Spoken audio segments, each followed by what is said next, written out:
We are going to go ahead and get started here. Thank you everyone for joining us today.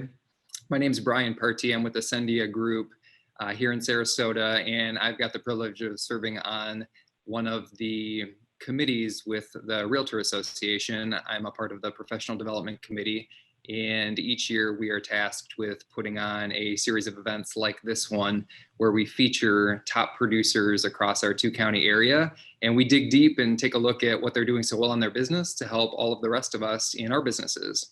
So as you've seen through the marketing and obviously part of the reason why you're here today, we've got two top producers that are joining us today, and we're going to dig in deep around how they've been so successful, not just in real estate, specifically though, with the buyer side of the business. That is our theme for today.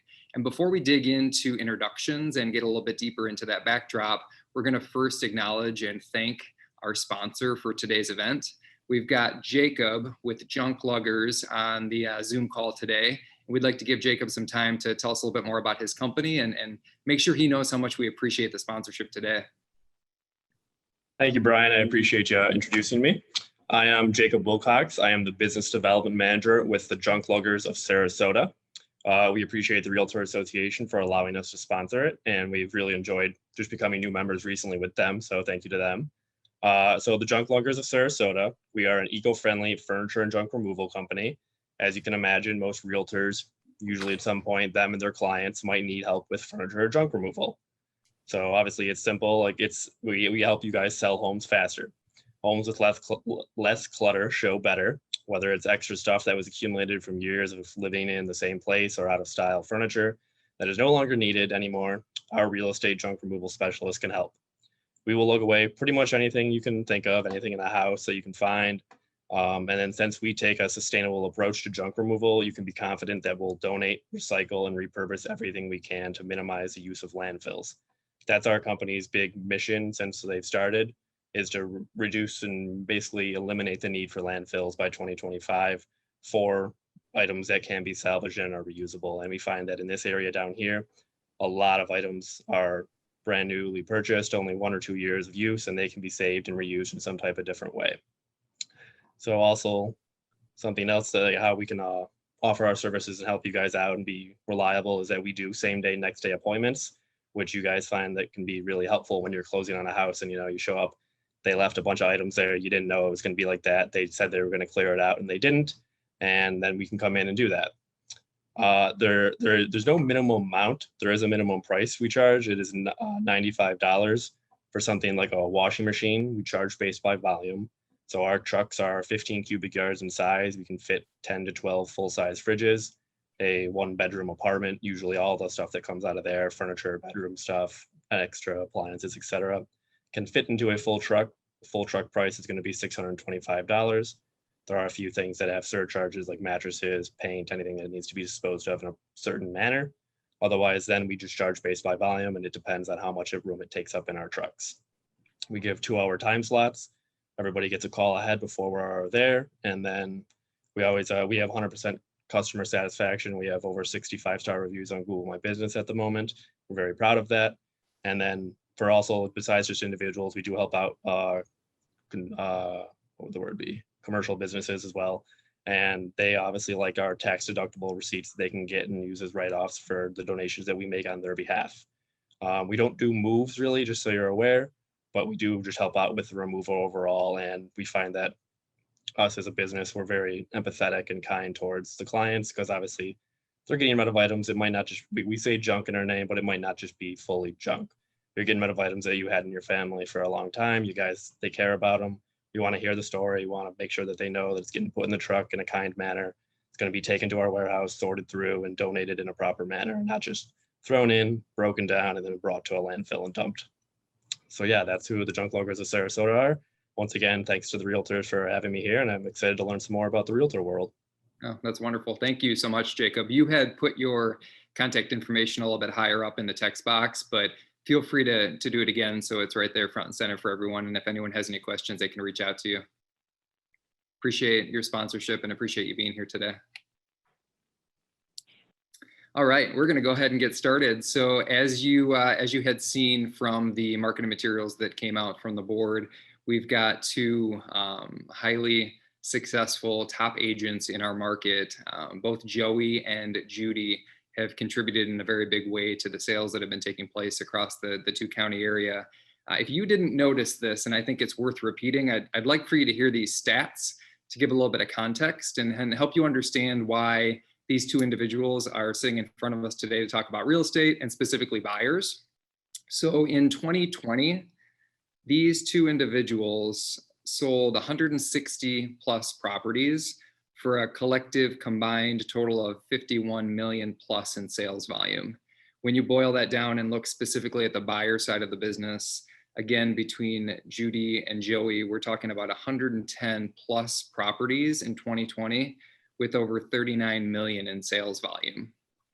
I think we've got some pretty credible individuals on the video today to talk with us, and we're pretty pumped to dig into what you've been doing so successfully in your business.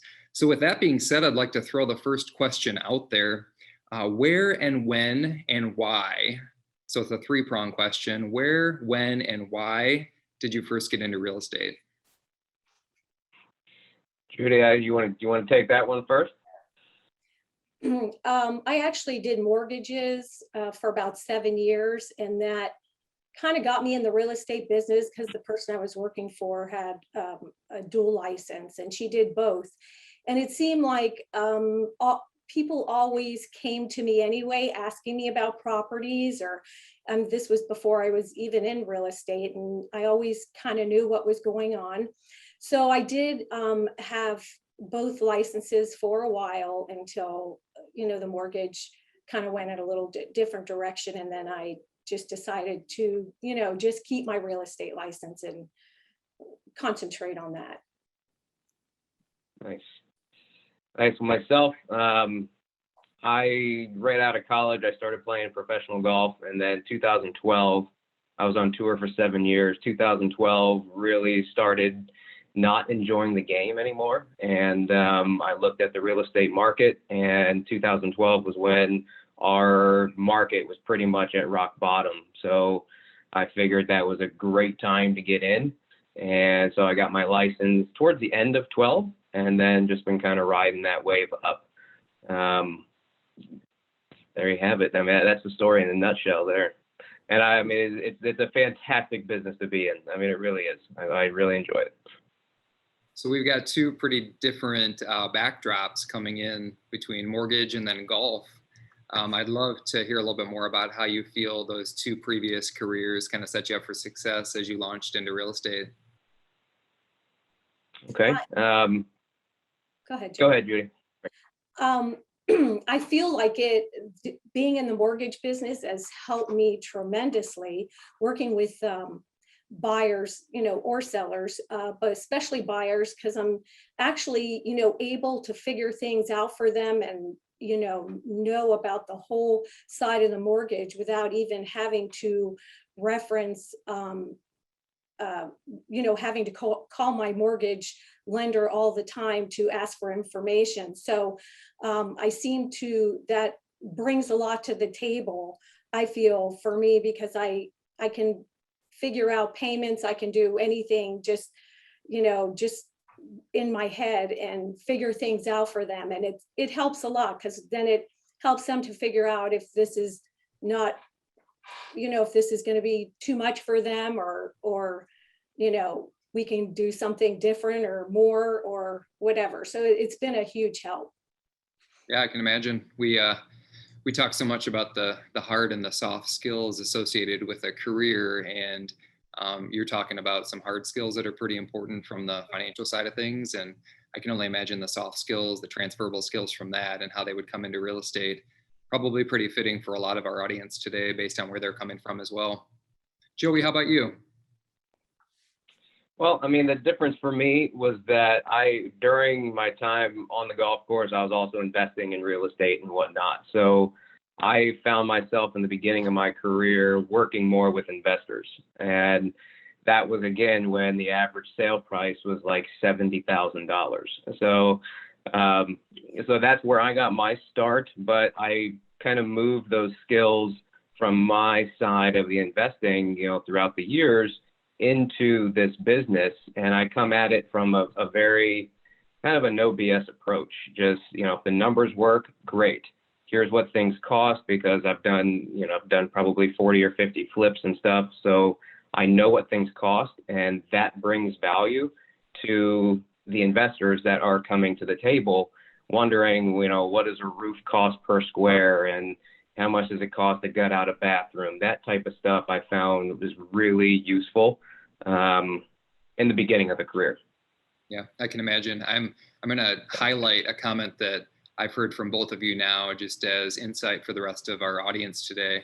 You spoke of the consultative nature about the way you service your clients, the in-depth knowledge that you give them, aside from just that door opening component, if you will, the guidance and the consultation and the advice around the real numbers associated with this purchase or with this sale. So something worth highlighting. What about today? So your business has obviously morphed, both of you, over the course of your career in real estate. What does your business look like specifically today? Well, go ahead, Judi. It's pretty crazy. I call it COVID crazy because that's what it is. And definitely, it's not my particular favorite, because I always like to protect the buyer. And in this market, we've pretty much lost those rights as far as appraisal contingencies, or a right to inspect, right to cancel addendum, allowing them to walk away in the inspection timeframe. All of that has gone out the window. So it's just hardcore, straight talk from the beginning. This is the way it is. It just is how it is, and we have to adapt to how the market is right now. So we just have to have that conversation with people up front. And I got to say, 10 times out of 10, they haven't walked, and they've found their properties and have pursued them for whatever they had to do to make it happen. And it's worked out fine. But I personally like to protect the buyer, and it's been, very difficult to do that in this time. Yeah, I appreciate those comments, and maybe just worth a little bit deeper of a dig on that. So Judi, you're referencing the fact that with the seller's market that we're dealing with, and the influx of buyers and the multiple offer situations, some of those protection points and those additional barriers, if you will, within the contract, despite your consultation and your advice around the importance of those areas, yes, you're referencing the fact that you're seeing less and less of those contingencies in an yes, effort to win over the deal for your buyers. And I always do mention to them, I always tell them, listen, I try and protect you by doing this. I've been able to do that or this in the past, but this market that we have right now, if this is, if you're moving forward, this is what you can expect. And so, I have to lay it out. It's a conversation that we have. It's probably our first conversation. It's especially harder for people that are first-time home buyers, or just getting into the market right now. And they know the market's hot, but they don't know they have to come in 10 or 30,000 over asking price. Or, if the appraisal doesn't come out, the rest is coming out of your pocket. I mean, these are hard conversations to have with buyers, but it's the truth. And they may lose a couple of them before they start getting what's going on. And, I feel a lot more work for the buyer's agents as well, because we're not only showing deal after deal, and having to, it's just, if we aren't the highest, or if we have financing, the no financing contingency, it's just a different market. Totally. It is what it is. You're undoubtedly seeing similar to stuff. To that point, I mean, it's more of like you either adapt or get swallowed up in this market. And it's very difficult to have conversations, such as, listen, if you're available right now, and if you are buying or looking to purchase right now, that's fine, but we have to move that same day, most often within hours after the property hits the market. And you have to be prepared to purchase for asking price or above. And, that conversation when you're first time meeting a buyer, right? I mean, it's tough to have, but you have to be brutally honest and set them up for success. And that's kind of the whole tight theme that I kind of believe in at this point is give them all of the information, kind of lay out the expectations. And if we do miss out on our first property and multiple offers, well, let's take you back to that first conversation, adapt, and we'll find the next one and possibly get the next one. So our board is comprised of several agents, obviously, that sell, that work with buyers and with sellers. And we've got others that are in more of a niched role, working specifically with buyers or specifically with sellers.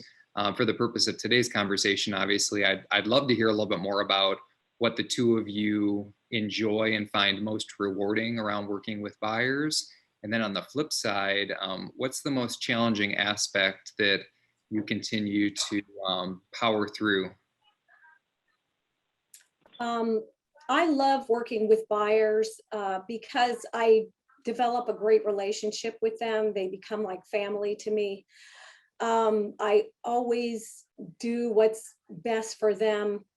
And, you know, I just try and help them and protect them. And I'm so brutally honest about everything. And I think that's what people like about me. I mean, I had a buyer say to me yesterday, God, thank you so much I didn't even know that. And thank you for protecting me. And thank you for, you just always have to protect your buyer as much as you can in this market. And I just love buyers. I just think it's more rewarding to me.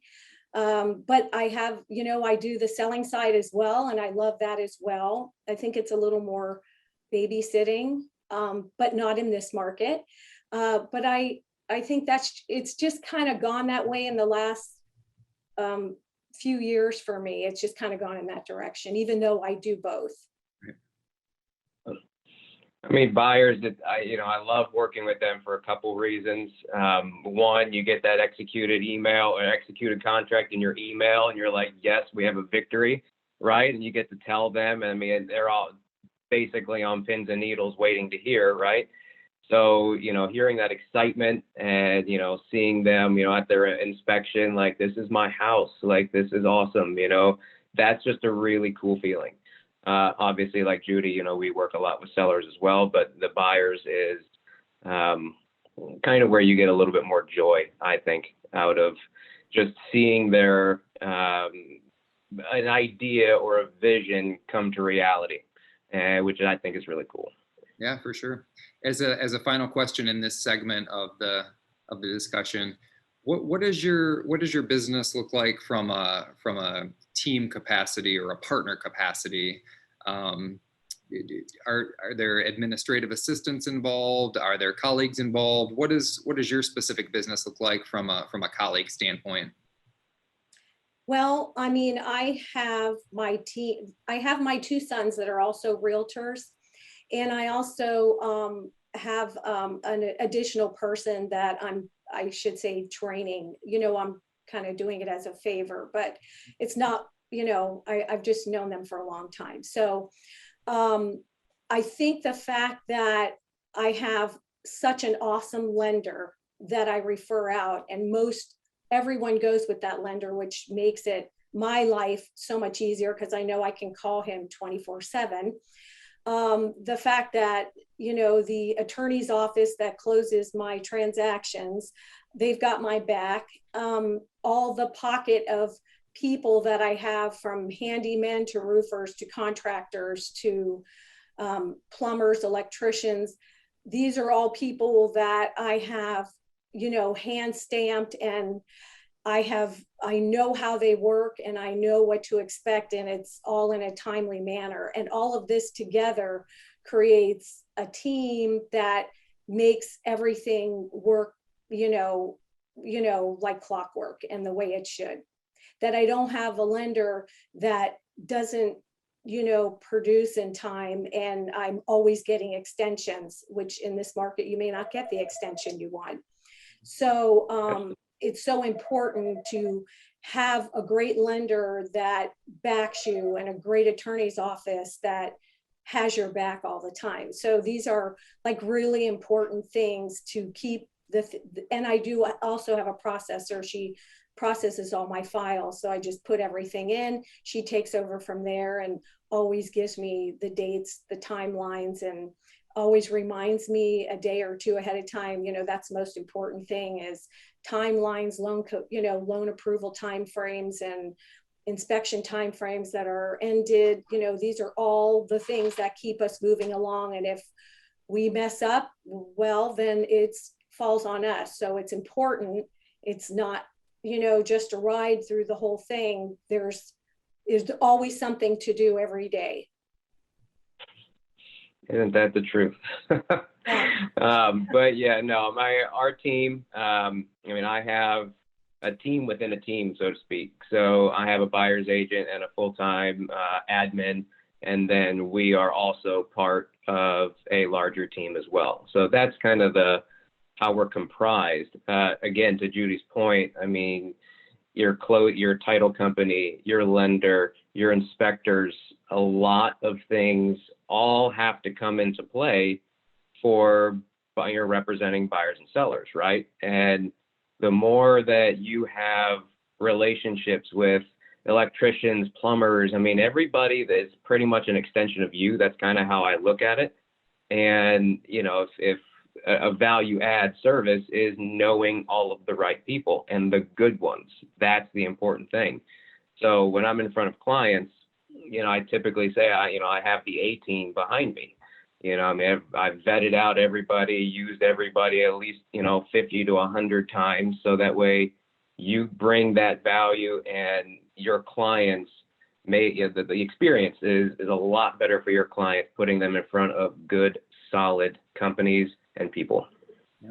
You've both done a really nice job of introducing another component to this conversation today.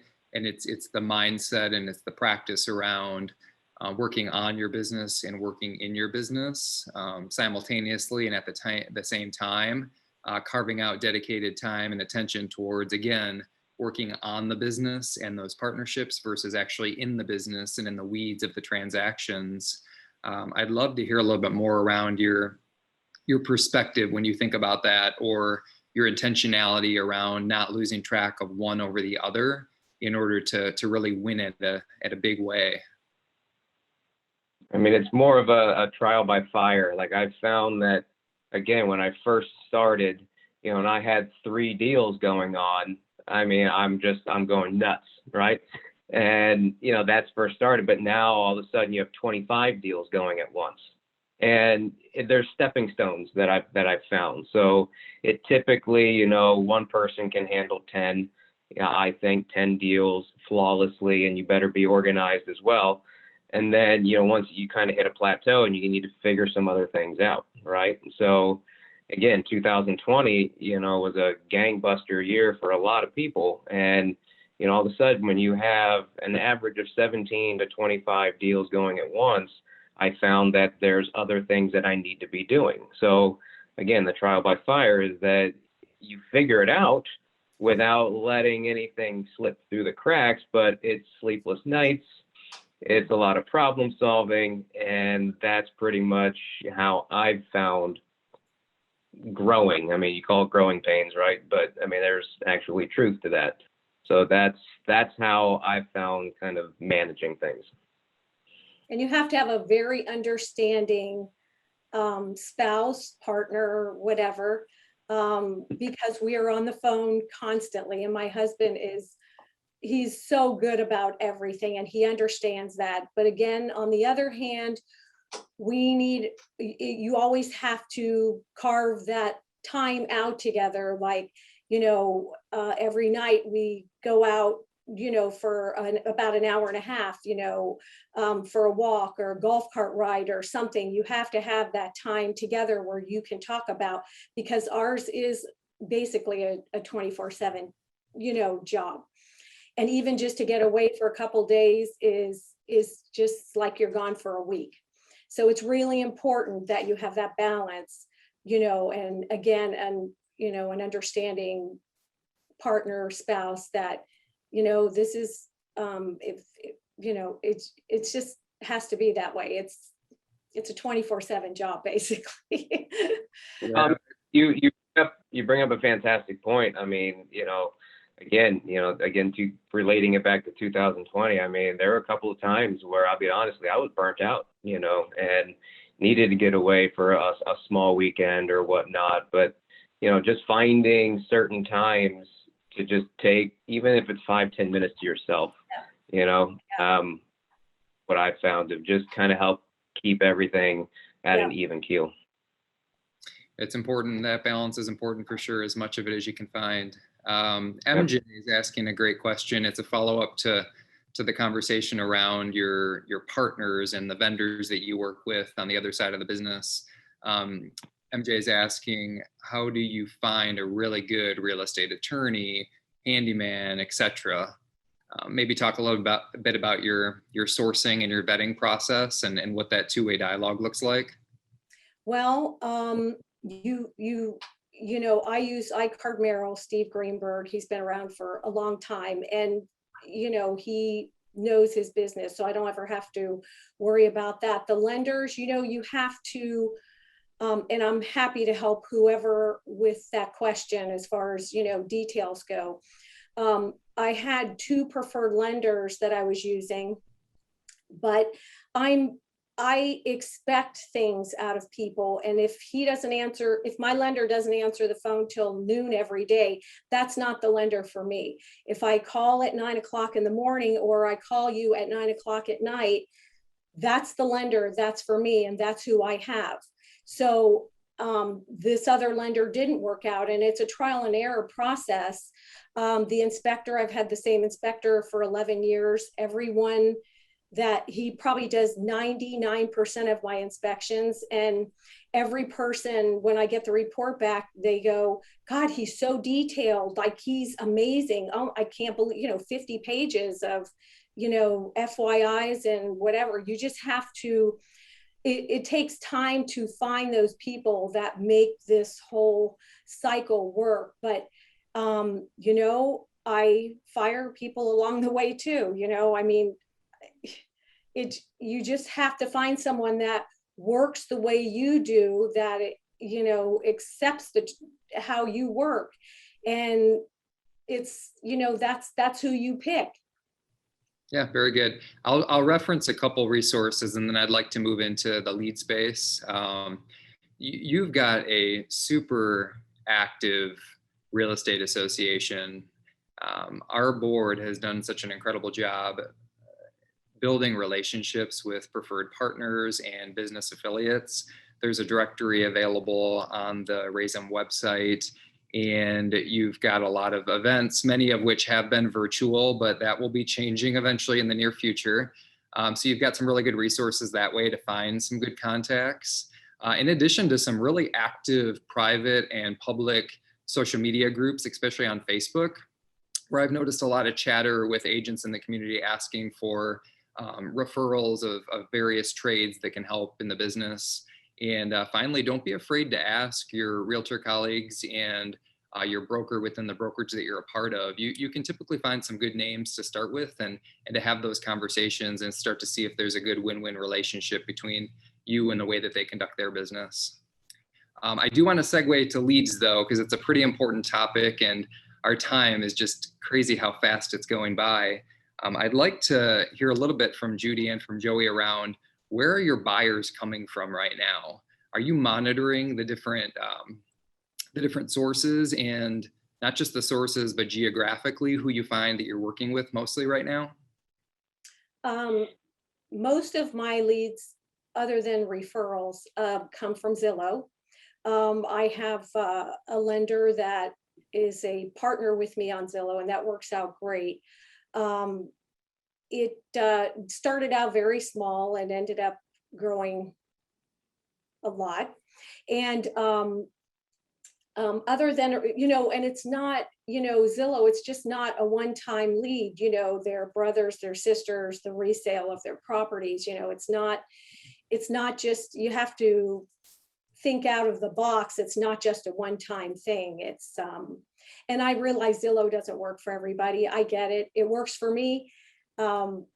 I just follow up, and I have a lot of information for people. And I think that's the key, is knowledge is power. And as long, you talking to someone and understanding, knowing the neighborhoods, able to speak with them about everything they want to know about. I mean, that knowledge is power, and that's what draws people in. Yeah. Real quick, Joey, Judi, you had mentioned the follow-up piece. And one of the things that I've noticed, especially with some of our newer agents in the business, is the disconnect between the definition of a contact and a lead and a client, and the ability to really promptly and swiftly respond to inquiries that are coming in an effort to attract and retain that individual, but then also the importance of the follow-up. And I'm sure you could share stories like crazy around the amount of weeks and months and maybe even potentially years that you stayed in contact with a lead back in the day that didn't do business immediately, but you would not have done business with had you not followed up consistently and over the course of time. And how important it is to have a CRM that responds to them when you can't respond to them. How important it is to have that, where there's communication going on all the time without me having to do that. We'll go into CRMs in a couple moments. Joey, I want to give you a couple moments to speak though. Well, even the dynamic of the leads has changed. I mean, to your point again, I've converted a couple of leads just this year to sales that I was introduced to 5 or 6 years ago. So I mean, the one thing that my clients say is that I am a very persistent kind of person. Like if I get your name, number, email address, whatever, you're going to be hearing from me. If we don't do business now, it might be 5 years from now, but the dynamic of following up has also changed, I think. Perfect example, case in point, was I got a Zillow lead a couple nights ago at like 8:45. Now, I had a gangbuster day and I was asleep at 8:45, right? And I wake up the next day, I text her at 7:30. She says, "No, thanks. I'm already working with somebody else." So, I mean, that just goes to show that one, being prompt, right? Which is huge. But then two, you have to be fast and have systems in place for these type of things. And that's how I think one has given me an edge over most, but just putting systems in place and being organized about the follow-up. Yeah, great example. Judi, you introduced that concept of a CRM, a system to manage your customers and your clients. Would the two of you mind speaking around, your CRM, what you use, and how you find that functioning for you? I use Follow Up Boss, and I have another one. I'm sorry, can't remember. And it keeps it texts the buyer. It emails the buyer, it calls the buyer, and actually hears my voice. And I probably encounter this twice a day where someone will call me and say, "Oh, I'm returning your phone call." Well, I didn't physically call them, the CRM called them. And so I'm able to then have a conversation with them at that point, about what call I might have missed or something I might have missed. It keeps me going with them, in all aspects. So it's very helpful. Nice. And myself, I am a very simple kind of person. So a lot of these CRMs are very cumbersome and difficult to use. I use Realty Juggler. I mean, it's very cheap. I think it's $180 a year or something like that. And I probably only use 5% of it, to be perfectly honest with you. I mean, but I know where everything is at. In seconds, I can get to anything that I need. So that's the important thing. Whatever system that you find works, then I would use that one, not necessarily the latest and greatest technology and whatnot. But that's coming from a guy, though, who, I think I just got a Facebook page a couple of years ago. So It's good. It's a good point. The technology is at no shortage. I mean, you do a Google search for real estate related technology and software, and you're going to find everything from A to Z. And you're going to have very simplistic, very super user friendly, easy systems with maybe few bells and whistles and maybe hundreds of bells and whistles. And you'll have others that have some very sophisticated AI, artificial intelligence, that's built in that will kind of mimic and operate on your behalf, as Judi had mentioned. And very, very good feedback right there in the fact that you've got to find a system that works for you. And it can be as least sophisticated as you need it to be, but something that's going to keep you organized and structured so that you feel as though you've got some systems around the way that you're interacting with your customers and clients. So we've got some questions in the text chat. Follow-up boss was Judi's, and Joey, you had said Realty Jugglers, right? Yeah. Yep. Realty Juggler. Very good. We have another question that's come in, and you've talked about this, so just give it a quick second here. What do you do with those leads that come in during the evening hours? Maybe it's not 7:30, 8:30 at night, and you're already checked out. Maybe it's midnight. Maybe it's 2 o'clock in the morning. Maybe it's 4 o'clock in the morning. What's your practice around that so that you don't run the risk of losing them, but you're not operating in a way that's inappropriate? So I mean, it would be something. I'll be brief on this. You have to have some kind of a component that has an AI component, right? So I think MJ wrote a question about, doing something at 4 a.m.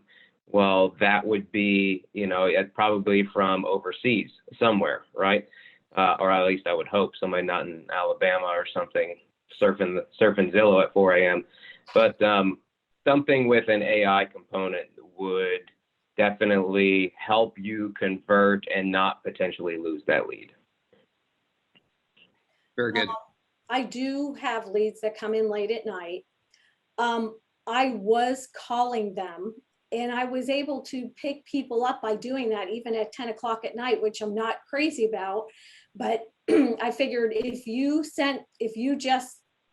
this just came through, then you're up, and I'm going to address this. So I will text, and if I get a response, it will start a conversation, and I'll know that, that they want to talk now, and it's okay. I'm okay with that. Yeah. And if they don't, then I wait till the morning and I deal with it, if they don't respond. Sure. Mary asks a good question. What type of frequency for follow-up do you find yourself using for a lead, a contact that comes into your world that's maybe 12 months or even 24 months out? Basically, I'm heavy up front. So what I mean by that is, I get something, in the morning, right? I will do a phone call, I would do a text, and I would do an email, right? Day one, whatever way possible that we can reach them to just engage a little bit. Day two looks like either a text or an email. Day three, I'll call. It varies with whatever different lead source that we're particularly using. And it's a trial and error type thing as well. So you got to find out, again, what kind of works best for you, what's feasible. But to Judi's point, a little recently, is that when you're a real estate agent, real estate doesn't sleep, and I can't tell you how many deals I've done at 10, 11, 12 at night, especially starting out. My gosh, like whenever that happens, you're on, right? So, I mean, that's very key, but I would go very upfront heavy, just to try to start or engage a conversation and then see where it goes from there. We've got another question from Jana. How do you work within the restrictions of the do not call registry? Well, if you call me, I'm calling you back. If you reach out to me, I'm going to reach out back to you. I'm not cold calling. You've reached out, and I'm going to address it. I was just going to speak to a lot of the systems nowadays as well, as you're vetting real estate databases and CRMs and different technologies and systems. A lot of them nowadays have a component with a cross-reference to the do not call. And as you're looking at software and technology, you might consider that on your checklist to make sure that you're going to be complying with those do not call registries. They'll do the vetting and the sourcing of that for you so that you've got that extra protection in there. I would like to shift gears and dig a little bit deeper into continued business. Judi, you alluded to this earlier on in the conversation. Talk to us about referrals and past client recommendations of future clients. What's your strategy or philosophy around finding more business from those that you've already serviced at a high level? So the key is to be in people's face all the time. I have a service, it's called Outbound Engine. And every 2 weeks, they have compiled all of my emails. They probably have like 900 emails. And every 2 weeks, they send a helpful tidbit. Everyone always says it's such great information. It's all about different things about housing and maybe the market or how to market your house or what do you do after you move in. I mean, it's all great information. And it will tell me how many people actually opened the email. But I don't even care how many people opened it. The fact that you saw the email and you've seen my face and my name, that's I don't care about anything else. I don't care if you open it, but you've seen me and you see me every 2 weeks. And that's how I stay in people's faces all the time. So I'm something very alert to that as well. Go ahead. Yeah. And again, you have to go where they're at too. So, you know, it's email, it's texting, it's calling, you know, I mean, I make sure I call all past clients, you know, at least once a quarter just to strike up a conversation. Hey, how you doing? That kind of stuff. How's the house? Do you need anything? Oh, I'm thinking about redoing a bathroom. Okay, well, you might want to call this guy. You know, that type of conversation always helps. Let's shift gears to working with your customers and your clients. Let's say you've secured a buyer consultation. You're going to sit down with some new buyers, and you're prepping for that first appointment, that first interaction with these new buyers. What's going on in your mind? What types of things are you doing to prepare? How do you set yourself up for success for that first appointment with a new client? I always like to find out, you know, their criteria, what they're looking for, what area they're looking for. And then I always have that conversation about the area or what can they expect or what they're looking for. And then I will pull listings and either send them to them, you know, or if I'm meeting with them, have a list or comps so I can show them, you know, what's been selling in the area, how much or what's available. Very good.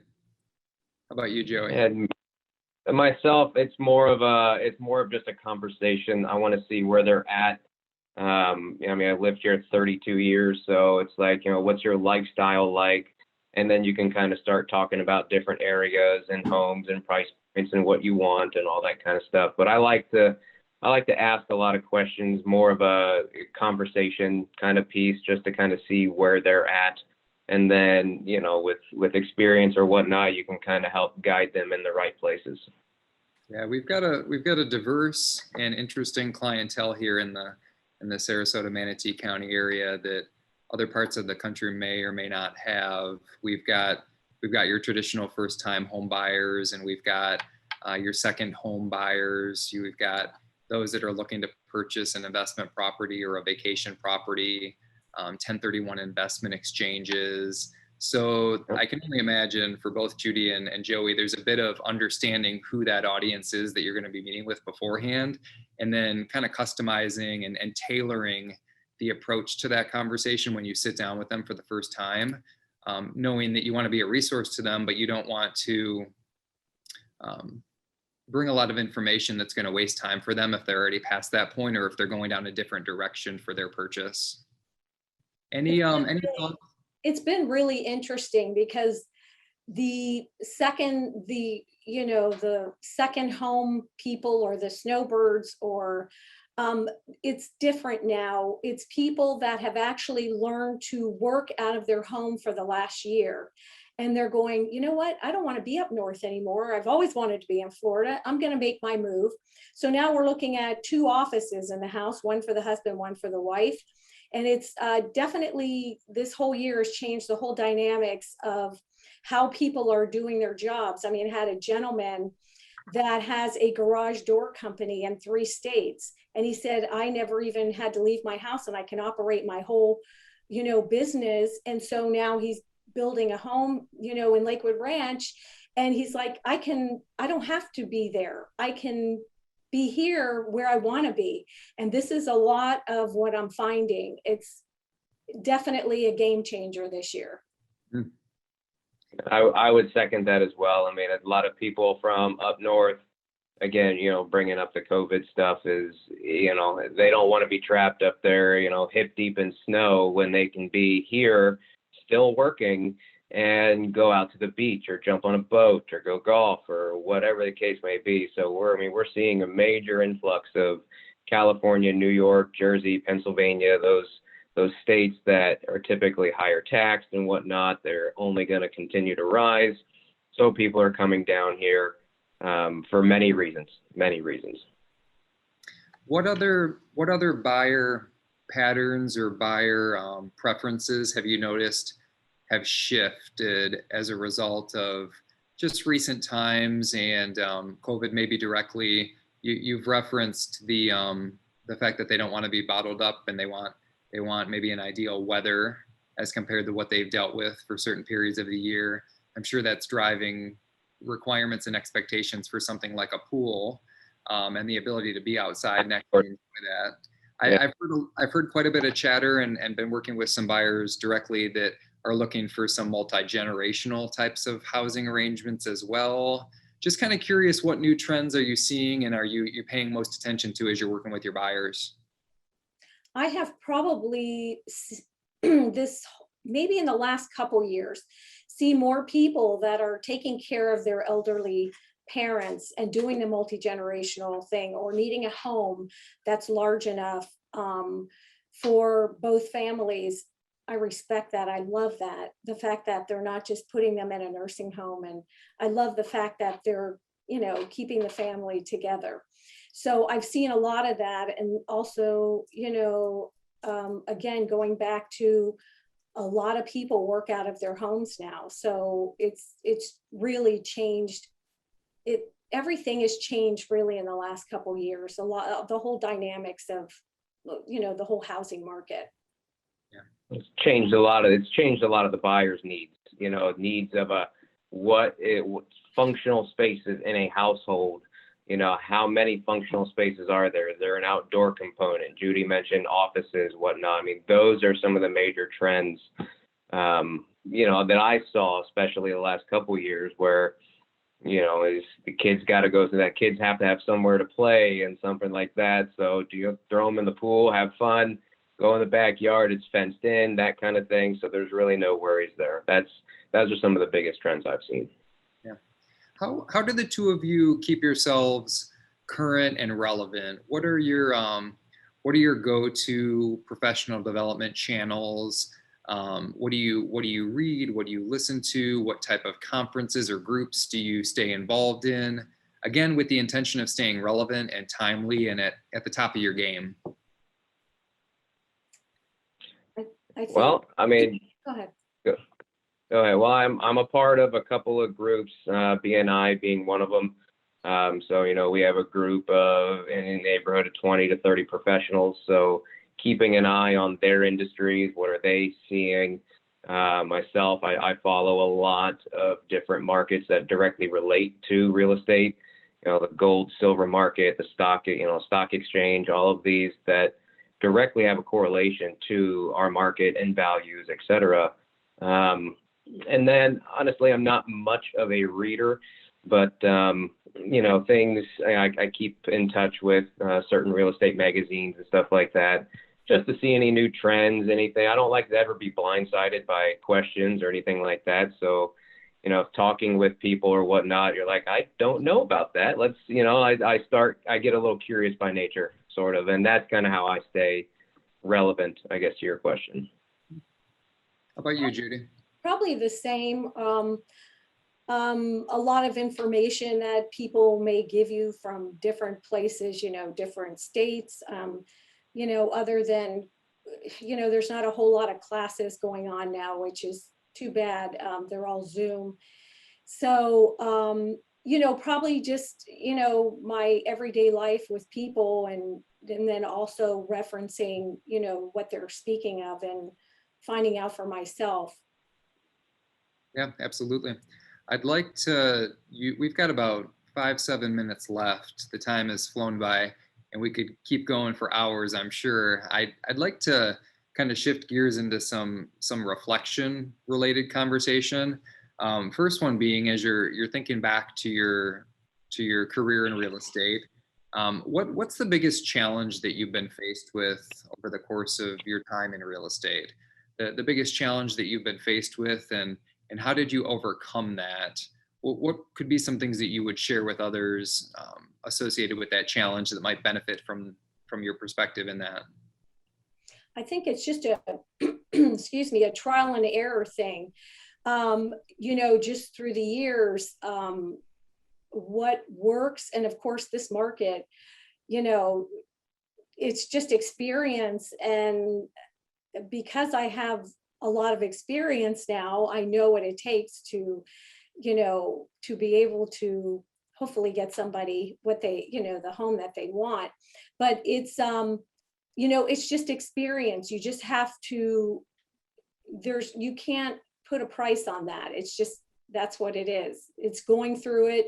What works, what doesn't work, what are you going to do different next time? How are you going to make that work? What are you going to not do that you did? And you have to just keep tweaking things all the time. Especially in this market, what little things you have to tweak to get your buyer the house that they want, because that's what's important. Yeah, good feedback. One of my biggest challenges, just coming into the business, right? My past career, I spent my entire life behind the ropes, never having to talk to a soul. And now jumping into real estate, where I'm the one that has to kind of start the conversations. My first year, I was like, what on earth did I do? Like, what was I thinking, right? But again, yeah, Judy's point, it's experience. My first lead, and I remember I get a phone call, picked up, answered their question, and hung up. I was like, well, wait a second. I didn't get their name. I didn't get their number. I didn't do any of this. So you live and you learn, right? I think the biggest challenge right now is basically finding a balance is, I think, one of the toughest things. You find a balance between work life and personal life, and making sure that the business life isn't leaking too much into the personal life. Again, having a girlfriend, fiance, spouse, whatever, somebody very understanding. That's been a challenge. Just finding that healthy balance is the key. Absolutely. And also, it's so important to do for yourself. In the morning, it's so important for me to go work out. That's what's important to me. After that's done, I can handle anything that comes at me the rest of the day. But that's what I need. And whether it's taking a walk or whether you're meditating or whatever is your thing for your time, you have to have that time for the balance. It's just every day you have to take an hour and a half, 2 hours to do what you have to do that makes you fulfilled, and to be able to get through the rest of the day. Yeah, I'm just going to underscore this because I've heard it throughout both of your conversations today. Both of your businesses look different. You've got very different dynamics to the way that you conduct business, and yet there's an intentionality around the way that you approach the business that you've built, the customers that you're serving, the way you wake up in the morning and start your day, the way you interact with your significant others in life, the way that you interact with your significant others in business.